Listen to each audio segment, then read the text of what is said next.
You cannot be coming to our country and take everything that will make us develop, and then you still treat us as inferior people, as if we don't know what we're doing. I think that is wrong. Dear Africans, this video has left many people thinking deeply.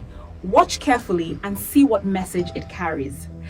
Like I said, as a First Lady, I am not part of a government system. I am a wife of a president. So when I speak on behalf of the people, because I understand what the people are going through. At the end of the day, I'm not being paid salary, and I cannot be fired either. This woman is smarter than most African presidents. Let's watch together and understand her message. Pick up one of the threads you've just mentioned, which is a functioning social contract. That is between the state and its citizens. Where a crime is committed, people agree on the policing of that, how you investigate it, how you hold accountable. One of the most fundamental corruptions of the social contract in human history is colonialism. And it's that mechanism that some states have used to extract resources from other places, such as Sierra Leone. That deprives countries of the resources they need for government services, for education, for health. So I was hoping you could reflect a little bit on what those forces have done to Sierra Leone and what kind of accountability we might be able to think about, just to imagine a way forward from where we've begun now. When you look at what Sierra Leone have to offer, when it comes to our mineral resources, the kind of mineral resources we have in our country is enough to take care of everybody in that country. We should not have a single poor person in Sierra Leone. But unfortunately, we are not given the free will to make decisions on our own mineral resources.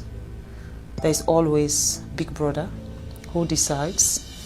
And when you fight and say, no, we are not going to do this, they use the system to stop you.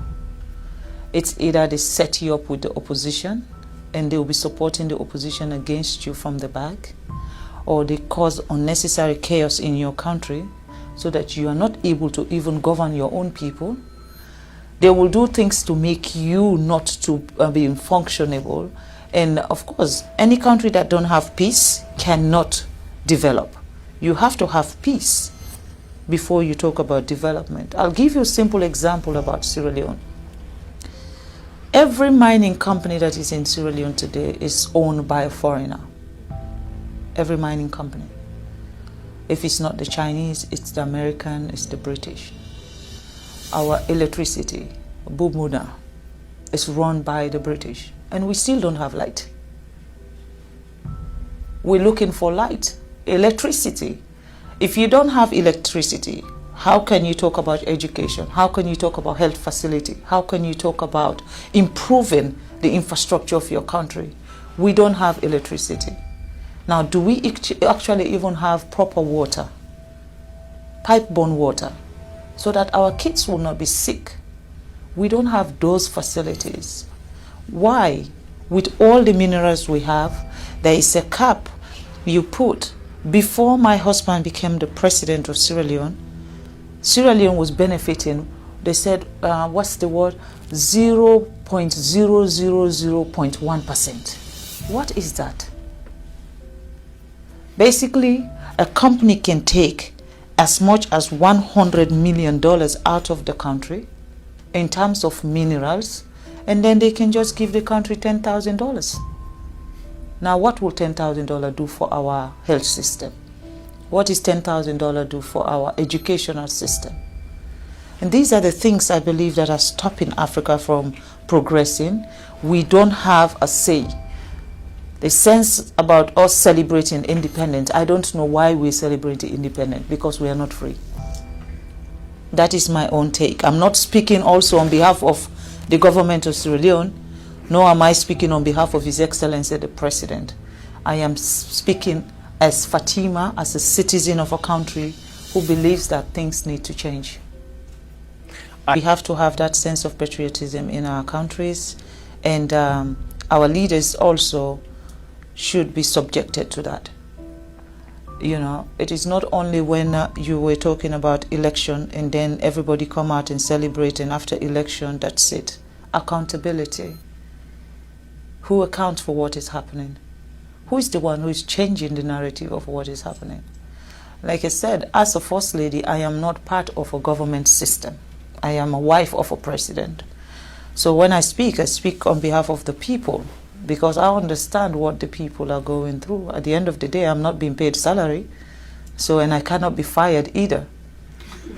So that's the advantage. That's the advantage of being a First Lady. But I believe that for Africa, what is happening in Africa today, it need to change, and it need to change now. There is no time like now, because for Sierra Leone, we now have a president who believe that we cannot wait for other people to come and develop us. We cannot wait for another country to come and prescribe how our country should be run or what we need in our country. You know, this divide and rule, if you're close to China, we will not come to your country. If you're close to America, we will not come to your country. I mean, the fight that is between England, Europe, America, China, Russia is not a Sierra Leone fight. That's not our problem. We're fighting for our daily bread. We're looking to have education, just like America. We're looking to have good health facility. Just like Europe, we're looking to have governance structure where one single person cannot be the dictator of a nation. That's what we're looking for. And in that process, we're going to be allies to everybody who wants us to grow. But if we now align ourselves with someone, and then this other person now feel offended that, oh, you know, I'm coming from China now. I flew in, I mean, I've gone around the world to get to Boston, you know. I went to China and then come here. Before here, I went to England and then flew into America. For me, I am not restricted where I should go or who I should be talking to. I am going around the world to see a country that sees Africa not as not just as an ally of what you'll be getting from us, but a country that sees Sierra Leone as partners and treat us with respect. You cannot be coming to our country and take everything that will make us develop, and then you still treat us as inferior people, as if we don't know what we're doing. I think that is wrong. You know, we're looking for partners that value us. People that will come to our country and say, you know what, this country has suffered enough, they need to grow. We were once the atom of Africa. Every country within sub-Saharan Africa used to come to Sierra Leone for our education. And today, what can we be proud of? We cannot talk about education in Sierra Leone because they've ruined that for us.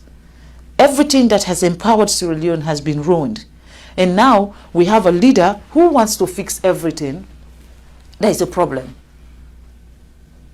In Africa, you should not have a leader that is assertive, a leader that knows what his people want, a leader that wants to change what is happening. The moment you have that, it's everyone's target. And then they find reason to slow you down, they find reason to stop you, and they use that system of corruption. They use corrupt people, they use negative people, they use unpatriotic citizens to come after a government who is doing what is right for a system. I think we need to address those issues. Unfortunately, I don't know I'm very good at name calling, but at the moment, I don't know who I should be screaming. The time to wake up is now. This is not just a message, it's an awakening. Our eyes must open, our minds must rise. Thank you for watching. Please share this video and follow Gambia 68 in all social media platforms.